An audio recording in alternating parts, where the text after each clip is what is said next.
second 20 minutes. Here we go. Rutgers going right to left. They got their starting five on the floor. Mulcahy to McConnell. Back up top at the logo, Mulcahy, left wing for Spencer. Spencer hit a three earlier. Cam spins, kicks it out, left corner for McConnell. Now Mulcahy catches one down low, 13 to shoot. Backing down Young, up and under, kicks it out Spencer. Extra pass McConnell, pump fakes a three, pulls up a long two, no good off the back iron. A fight for the board, it's corralled by Julian Reese. Up the floor, Don Carey with 6 points late in the first half. He's covered by Mawat Mag. Holding at the top, it's Young.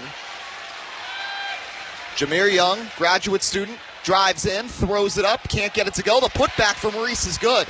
Julian Reese, who had a quiet first half on the offensive side, that's his second bucket, and Maryland's within 5. Mawat Mag to Mulcahy. Slight press from the Terrapins, but Rutgers gets it across midcourt. Ball Mulcahy directing traffic a minute into the second half. Rutgers by 5. McConnell to Mulcahy. Overhead pass to Spencer. Pulls up deep left wing three. Cannonball Cam starts the second half strong. Spencer with the three, and Rutgers up by 8. Yeah, and now Spencer 8 points, leading the team in scoring, his second three, and he's been so good from downtown these last couple of games, and you're seeing it once again tonight. Dante Scott to Hakeem Hart. Hart, the second leading scorer on this team, also been quiet. He's got 2. Jameer Young kicks to Hart at the left wing, drives into the left elbow, steps back. Now Young holds, covered by Spencer. 5 to shoot. Another deep shot clock for the Terps. Right wing, Scott drives in with 2 to shoot, pulls up in the lane, and gets the friendly roll off the front of the rim. Dante Scott was 1 of 6 in the first half, gets a second bucket there, 27-21. Big press from Carey on McConnell on the inbound. McConnell will slow it down and methodically work his way across midcourt. Feeds to the right wing from Mawat Mag.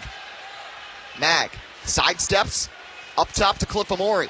Amori between the circles at the three-point line. Mulcahy at the right wing, 10 to shoot.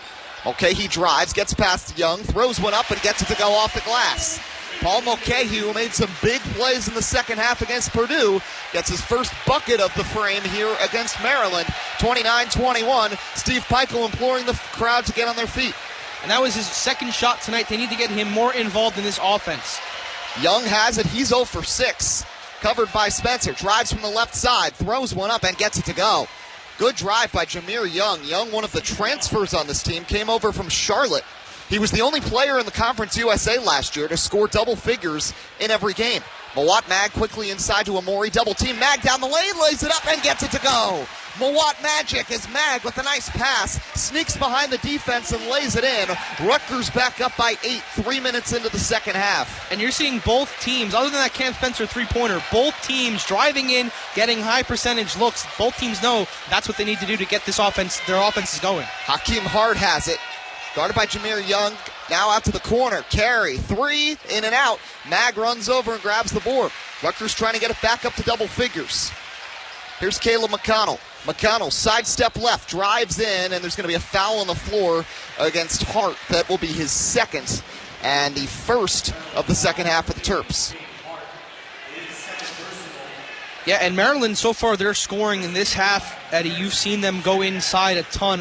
And that's where all their points in this second half have come from, and you're starting to see them realize that's how they need to score points to be able to win this game. Okay, he inbounds baseline left, gets it to Amori to McConnell. Now it's Spencer who comes free off the off-ball screen at the free throw line. Spencer backing down Young. Decides against the step back. Mag to the left corner for Mulcahy. Mulcahy matched up with Scott. Spencer drives through the contact, puts it up too strong. Batted away by Reese. Rebound secured by Young the other way for Maryland. Jameer Young backs it out. Reese got past Amori. Defensive lapse for Rutgers. And Julian Reese with his second bucket of the second half. Maryland within 2 possessions. 31-25. 16:03 remaining here from Jersey Mike's Arena. Caleb McConnell across midcourt at the R. Feeds to the Jersey Mike's Arena logo. Now to the Rutgers bench. It's Mawat Mag in front. Mag directing traffic, finds Cliff Amori up top. Amori pivots, tries to find space. Mismatch height-wise with Carey. Now a switch. McConnell has it. Carey on him. Caleb McConnell with 6 to shoot. Slow developing possession here. 4 to shoot. Spencer gets free. Right wing 3 through the contact. No good. And a very late whistle. They'll call the foul against Hakeem Hart, who's frustrated Kevin Willard talking to his player. It was a delayed whistle, but the right call. Spencer was fouled, and he'll have 3 free throws coming up when we come back. First media timeout of the second half. It's Rutgers 31, Maryland 25. Eddie Kalegi with Dylan Allen on 88.7 FM and at WRSU.org. Well, it's time now for our Rutgers men's basketball coaches spotlight, here with the head coach of the Scarlet Knights, Steve Peichel. Coach, thanks for joining us. No problem. Glad to be on. So this is the first time we've talked to you before a game since Mawat Mag's injury, of course, torn ACL, out for the season. What has been the biggest adjustment for you guys these last two games without Mawat on the court? Yeah, first of all, sad. Mawat's a huge part of this, but we haven't really had a lot of practices, and that's probably the biggest thing. We had a lot of games on the road. We had travel dates, and then we had NCAA mandatory days off. So 3 practices without him. So I think that's really the biggest thing, just getting a feel in a rotation with new guys in the starting lineup. Our defenses, he was a key part of some of our changing up with our defenses. And, every practice goes by in game, we get a little bit better. Hopefully we see a big jump today. And, Coach, you mentioned the adjusted rotation. Someone who's been playing a lot more lately and thriving in the role, Oscar Palmquist, didn't see much action, didn't play at all in the month of January, but now how has he been able to step up and really stay ready for this opportunity? Yeah, he's been great, and he'll keep playing more and more. He's always been good. Just, we had a lot of different guys, and he's gotten his opportunities, taking advantage of it, shooting the ball at a high level, but he also plays with some great poise. With Maria Tribal Peace, I'm Eddie Kalegi. Scarlet Knights' third home game of the season. 2-0 so far at the Rutgers softball complex, and we're tied 1-1. And Ashley Hitchcock delivers a strike to Destiny Nardello, who came in as a pinch runner a couple of times yesterday. Got a start, though, against Rutgers yesterday and is in the lineup again in right field. It's Nardello, Ritchie, and Haywood due up for the Gales here in the third. And that one's fouled back, and Hitchcock quickly ahead 0-2. Well, Ashley Hitchcock's looked great so far. One exception was the Sheeran home run, but 3 strikeouts and also consistently ahead on hitters. Absolutely. She's working, as I said, on that outside part of the plate, but she's also mixing in a little bit of a rise ball that's keeping hitters off balance. You see a lot of foul balls. It's because hitters are underneath that moving pitch that's on the outside part or the upper part of the plate. 0-2. That one didn't rise. It fell. It's 1-2. I would also like to add she's adding in a little bit of an off speed, which you saw right there, especially when she's ahead. And again, mixing up those speeds, mixing up the levels that the batter's eyes are at is just one way to keep hitters off balance, and Ashley Hitchcock's doing a great job of that today. Katie Wingert awaits the signals from the Rutgers dugout. 1-2. Doesn't get the call there. A little outside, and the count's even 2-2. Scarlet Knights so far at home have only allowed 2 runs. Shut out Iona and lost 8-1 against St. Peter's yesterday. This one is floated in the air, left field, medium distance, and the catch is going to be made there by Taylor Fawcett for the first out. So we've mentioned the wind a little bit, Maria, and for those who don't know, you played in the outfield for Fordham for a few years. But when you think about a situation where it's a very windy day, the challenge, especially when the sun's out too, kind of balancing that when the wind is unpredictable and you don't really know where the ball is going to carry. Yeah, so it's definitely not fun, but it's something that you practice constantly. And so when you have wind like this, the biggest thing is you want to sprint to the spot. So it may be moving, but you want to put your head down, drop that shoulder, and run to where you think the ball is going to fall. If you get behind that ball, it gives you a much better chance that if the wind does take it a different way, you're squared up and you can move laterally to find out where it's going to be. It's still tricky, but you see the Rutgers outfielders especially doing a great job of that today. Just because for the simple fact that Ashley Hitchcock is throwing a little bit of a rise ball that has that spin. So if a hitter does get a good piece of it, it's headed to the outfield. So kudos to the Rutgers and the Iona outfielders today because they're just doing a great job of keeping that ball in front of them when it goes up in the air. So here's Morgan Ritchie, who didn't play yesterday, but has started both games for the Gales today. She's behind 1-2. Ritchie, a senior from Dry Run, Pennsylvania.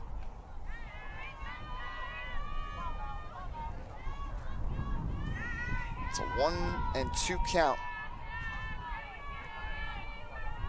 Hitchcock, the windup, the delivery, called strike 3. 4th strikeout here for Ashley Hitchcock, and that's the second out of the inning.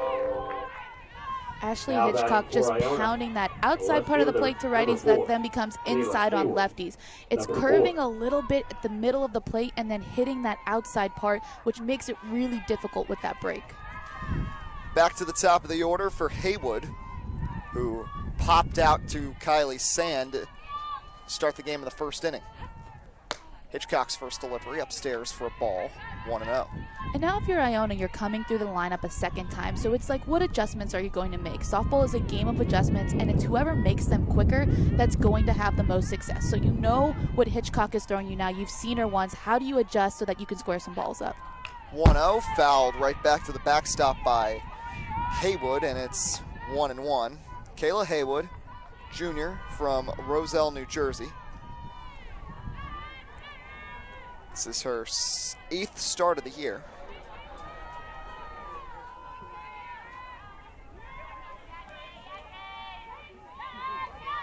It's an even 1-1 count. Gets the call upper portion of the zone, and it's 1-2. I love that pitch there from Hitchcock because you're looking outside, as we've been talking about all day, and she rises that one just slightly through the zone so that it catches that upper part of the strike zone. And a great job by Winger also to frame that pitch. Ball and 2 strikes. Hitchcock delivers. Check swing. It's in the zone anyway. And Ashley Hitchcock is in a zone herself. 5 strikeouts through 3 innings. Just the 1 run allowed. Rutgers tries to take their first lead of the day when we come back. Eddie Kalegi here with your WRSU Tuesday evening sportscast. The Big Ten leading Rutgers baseball team is now top 10 in the nation. The 8th-ranked Scarlet Knights extended their winning streak to 15 last weekend, nabbing 3 consecutive come-from-behind victories against the Indiana Hoosiers in the 8th inning or later, capped off by a walk-off home run from first baseman Jordan Sweeney to win on Easter Sunday matinee to secure a sweep. Today, the Knights ran the streak to 16, routing Iona 19-1 to improve to 31-6 on the season. Sweeney was dominant from the plate yet again, going deep twice. City had a couple of opportunities right off the start, including an attack from Santi Rodriguez. In their past 2 matches, New York City FC started with the lead, but this time, just 5 minutes in, City would find themselves in a hole as Polish striker Karol Swiderski had the goal, which was overturned after a video review. At first they said no, but then they said yes, but Sean Johnson knew it all along. And after that early mistake, though, the defending MLS Cup champs looked to turn things around. They came up empty on a 10th minute free kick. Just 1 minute later, Eber would give City their first serious scoring chance of the night, but have it saved by Christian Kalina. The next stage of the half would be played predominantly in New York City's attacking third, but NYCFC was unsuccessful on multiple shots off of Charlotte defensive breakdowns and an 18th minute corner kick. How dominant did City appear early on? Well, through the first 25 minutes, they had taken 7 shots and dominated possession compared to just the one from Swiderski and Charlotte, but it was enough to trail 1-0. And that was really the moral of the story today. City had their chances, but Charlotte made the most of their opportunities. Jesse Owuji, welcome to Motorsports Today. Appreciate you taking the time. Before we get to your racing career, I was doing my research and I saw you played high school football as well, and then actually played free safety at Navy. And of course, I'm a Rutgers guy, and I saw you actually got some playing time experience in the 09 game against Ohio State. So what was that environment like, playing at the Horseshoe and playing against one of the top teams in college football? Yeah, playing in the Horseshoe was awesome. Even playing against Rutgers. Car that was running for most of the race towards the back of that pack. What the perspective is you're trying to navigate through the big one if it happens in front of you, or just trying to keep your car clean so you can put yourself in position to potentially compete for a victory if crazy things happen, as they often do at Daytona and Talladega. Yeah, so really the whole plan for the race was to stay back, just stay back the entire time because we knew it was going to get crazy. Just want to circle back to Marty's question for a few minutes ago. Obviously, a stacked field this weekend, road course ringers, probably the most ringers we've seen in a long time. From your perspective, someone who has a road racing background, what is the sort of significance here with the resurgence of road course ringers coming back? And do you see this as a trend that's sort of going to continue for the sport for years to come? It's pretty interesting. I would say, as cool as it is, I would love for it to be a gateway or a catalyst to see guys of that caliber, drivers of that caliber, because it's not just a guy that comes and does road courses. They're champions, they're world champions, they were or are the best at what they do.